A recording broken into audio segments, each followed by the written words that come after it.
Assalamualaikum warahmatullahi wabarakatuh. Pemirsa, pada pagi ini kita mendapatkan kabar bahwa banyak opini yang kemudian meragukan Omnibus Law. Omnibus Law ini kalau kita lihat banyak perdebatan ya.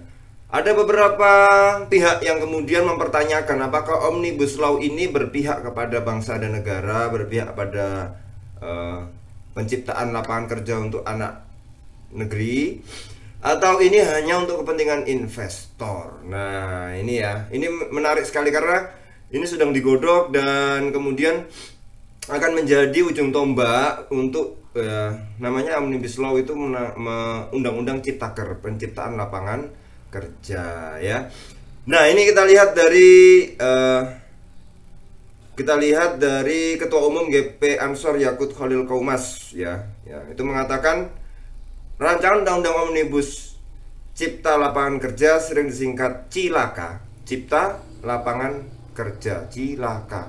Kenapa nggak Cilaker gitu ya? Cipta Lapangan Kerja, Cilaka kan ya nggak enak juga kalau disingkat Cilaka nanti ya itulah, nggak tahu kenapa ya. Seharusnya ya Cilaker, nah, itu ya. Merupakan rancangan undang-undang yang tidak jujur. Loh, kenapa dibilang tidak jujur? Ya. Karena ada beberapa problem di sini bahwa ternyata kalau sudah dikaji oleh Gus Yakut, rancangan undang-undang tersebut lebih menitik beratkan pada investasi dan investor ya, daripada menciptakan lapangan kerja dan para pekerja.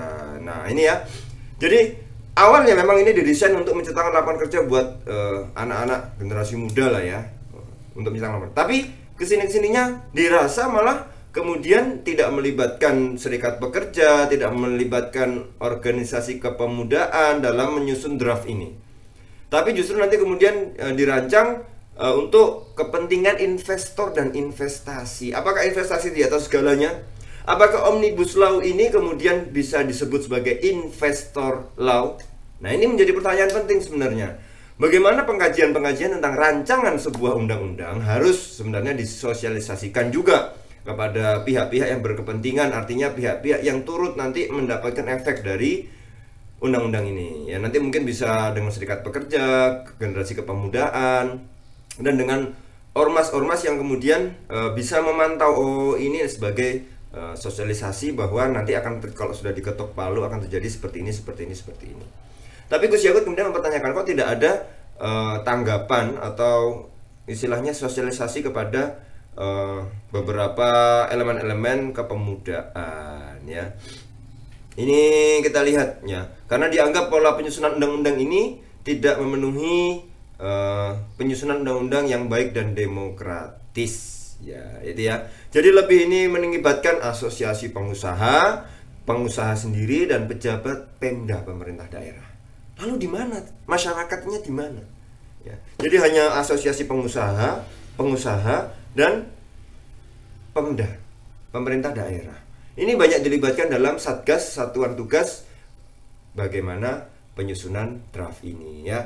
Kalau kita lihat juga ini ya, bahwa yaitu ya, kalau kita lihat bahwa ini juga selain dari ini GP Ansor ya, dari Gus Yakut juga pihak-pihak lain banyak yang kemudian mempertanyakan rancangan undang-undang Omnibus Law atau undang-undang Cipta Lapangan Kerja.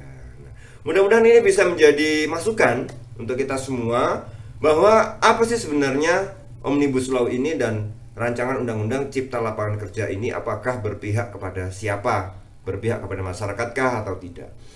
Kalau misalnya investasi ya baguslah investasi ya, tapi kemudian mari investasi ini juga jangan sampai merugikan bangsa Indonesia. Maka terus kita monitoring bagaimana kelanjutannya bahwa rancangan undang-undang Omnibus Law ini ya, dengan metode Omnibus Law ini ya dapat menjadi pemicu ya untuk kesejahteraan, pemantik untuk kesejahteraan kita semua, bukan sebagai kemudian membuat kue itu hanya kemudian dinikmati oleh orang luar. Jadi kalau saya ngikut aja orang-orang ekonom itu ya, kalau ngomong tentang pendapatan itu kan kue ya. Jadi kuenya ini tidak hanya dinikmati oleh bangsa Indonesia tapi orang luar. Nah ini porsinya untuk orang luar investor itu apakah lebih banyak atau tidak? Jangan-jangan kita hanya dapat kue yang potongannya sedikit. Nah, atau bagaimana RUU ini agar porsinya itu lebih banyak kepada bangsa Indonesia sehingga menguntungkan bangsa Indonesia ya. Itu terus kita monitor, mudah-mudahan ada jalan keluarnya, mudah-mudahan polemik ini bisa dijawab dengan baik. Mungkin ada sebagian draftnya yang mungkin kurang cocok bisa dirubah, dan kita berdoa mudah-mudahan apa yang dijadikan rancangan undang-undang ini ketika ketok palu nanti menjadi undang-undang ini akan membawa kemaslahatan dan kepentingan yang terbaik untuk kita semua sebagai bangsa Indonesia. Terima kasih, kita berjumpa lagi di video berikutnya. Assalamualaikum warahmatullahi wabarakatuh.